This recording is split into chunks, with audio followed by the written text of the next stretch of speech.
The old asylum loomed, a spectre against the dying light. 5 friends, young and foolish, stood before it.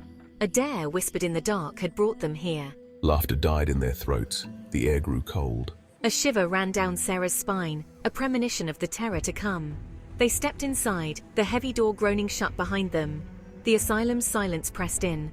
Dust motes danced in the slivers of moonlight. John, the self-proclaimed leader, coughed nervously. They were in the belly of the beast. The air hung heavy, thick with the scent of decay and forgotten things.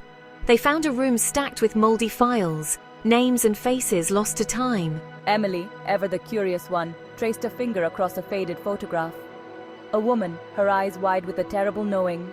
The room seemed to sigh. A whisper, faint but cold, brushed against their ears. A name. Eliza. The hair on Mark's arms prickled. This was no game.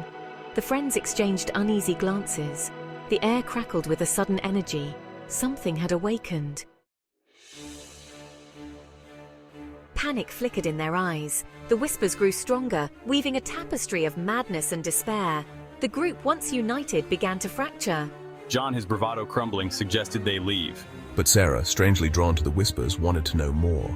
The group split. Each step deeper into the asylum felt like a step into the jaws of madness.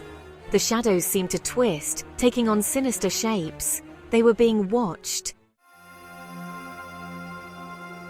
Alone in the oppressive darkness, each friend confronted their own private hells.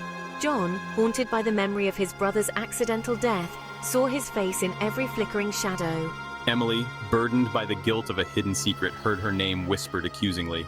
The asylum was unearthing their deepest fears. Mark, tormented by childhood bullies, felt the sting of every blow, heard their taunting laughter echo in the silence. They were trapped, not just in the asylum, but in their pasts. Drawn deeper into the labyrinthine corridors, they stumbled upon a hidden room. A single ray of moonlight illuminated a diary, its pages filled with a desperate longing for freedom. Eliza. The name resonated in their minds. The diary told the story of a young woman unjustly committed, driven mad by the asylum's cruelty. Her spirit, they realized, was the source of the whispers. They had become players in her tragedy. The asylum was her stage, her pain their performance. They had to help her find peace. The whispers reached a fever pitch. Eliza's sorrow and rage echoed through the halls. They saw her then, a shimmering apparition, her eyes burning with a cold fire. John, his brother's lifeless eyes staring back at him. Emily, her secret revealed in a blaze of shame. Mark cowering from the phantom blows. They were paralyzed by their fears, but as Eliza's fury peaked, something shifted. They found their voices. We understand your pain, Eliza. We will tell your story. Sarah's voice, though trembling, held a note of empathy.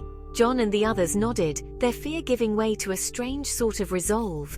The air grew still. Eliza's form flickered, her spectral hand reaching out, not to threaten, but to touch Sarah's. A silent understanding passed between them. The whispers subsided, replaced by a low, mournful sob. Then silence. Eliza was gone. The asylum, no longer a prison of her pain, felt lighter, almost peaceful. It was time to leave. They found their way back, the path out surprisingly clear. The heavy door creaked open, releasing them into the cool night air. Dawn was breaking, painting the sky in hues of hope. But we were forever changed. We had looked into the abyss, and the abyss had looked back. We carried the scars not just of Eliza's story, but of our own. The asylum stood silent, its secrets kept safe once more. But the whispers, like faint echoes, lingered in our minds. They knew the truth. Some wounds never truly heal. Back in the familiar world, the events at the asylum felt surreal, like a shared nightmare. Yet the changes in them were undeniable. John, once reckless, was now withdrawn, haunted by his brother's memory. Emily, once bubbly and carefree, was now plagued by anxiety, her secret a heavy weight on her soul. Mark, though still prone to anger, now possessed a strange empathy, understanding the depths of his own darkness. They tried to move on, to forget the horrors they had witnessed, but the asylum had woven its way into the fabric of their beings. They were bound to it, and to Eliza's memory. One evening, Sarah found herself drawn back to the library. She researched the history of the asylum, desperate to learn more about Eliza. She found her name in an old newspaper article, a forgotten tragedy. She shared her findings with the others. We decided to honor Eliza's memory, to tell her story, to ensure that she would never be forgotten. We owed her that much. They visited Eliza's grave, a simple headstone in a forgotten corner of the cemetery. They stood there in silence, offering their respects. Their grief mingled with a strange sense of peace. The whispers never truly faded. They became a part of them, a constant reminder of the darkness that lurked beneath the surface of their world. But so did Eliza's courage, her resilience in the face of unimaginable suffering.